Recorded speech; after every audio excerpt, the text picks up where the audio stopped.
Avec la Twingo, Renault entre de plein pied dans l'avenir de l'automobile. Les réglementations anti-vitesse, sécurité, anti-pollution font que la voiture de demain doit répondre à une nouvelle philosophie. Voiture plaisir, gadget, amusante, pas chère, recyclable, etc. Il a fallu tenir compte de tout cela en créant la Twingo.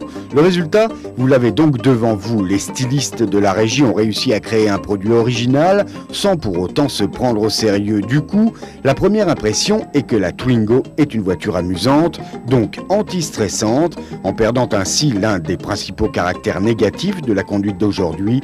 Elle répond à son premier objectif, attirer un regard plutôt sympathique. La Twingo devient également le premier véhicule monospace dans sa catégorie.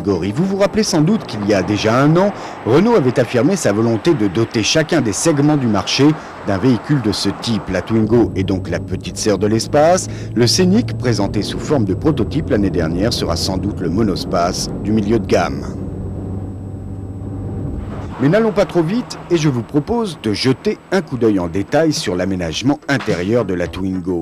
Tissu des sièges, couleur de tous les boutons ou des pièces en mouvement dans la voiture, tout a été fait pour renforcer encore l'aspect sympathique de ce nouveau modèle. Résolument, on tourne le dos à une vision passéiste du confort automobile, non à l'austérité, et du coup, on réussit à rendre le plastique presque vivable en n'essayant pas de le faire passer pour autre chose que ce qu'il n'est.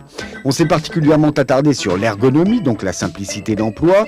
À noter que sur les 7 teintes différentes de carrosserie proposées, le tissu des sièges et le vert pastel des boutons restera le même, c'est à prendre ou à laisser.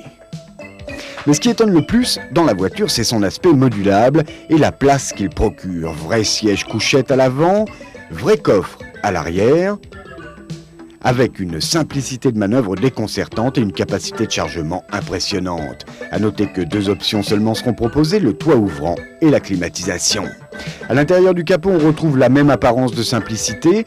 Le moteur est un 4 cylindres, 1200 cm3, développant 55 chevaux et autorisant à la voiture une vitesse maxi de 150 km/h. Dans le détail, retenez que l'alimentation se fait par injection et que l'échappement est catalysé. On a recherché le fonctionnement le plus simple possible, pas de starter et donc fonctionnement à froid sans aucun problème.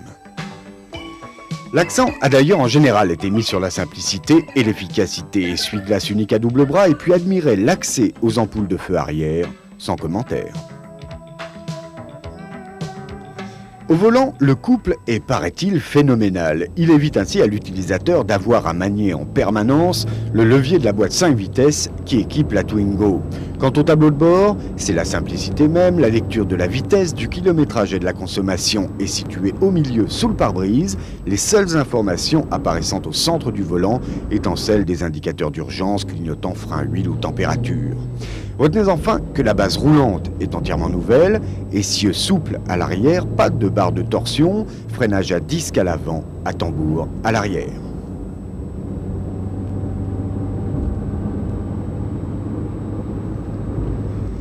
Voilà, vous en savez maintenant autant que nous. Reste le prix, ce n'est pas la moins bonne surprise que nous réserve la Twingo.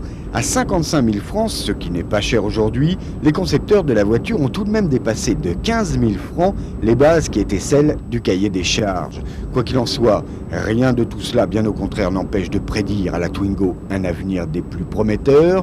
Renault signe là certainement l'un de ses chefs-d'œuvre et l'équipe des stylistes de la régie mérite à ce titre un grand coup de chapeau. Avec cette voiture, Renault nous fait 8 ans avant la date pénétrer de plein pied dans le 21e siècle.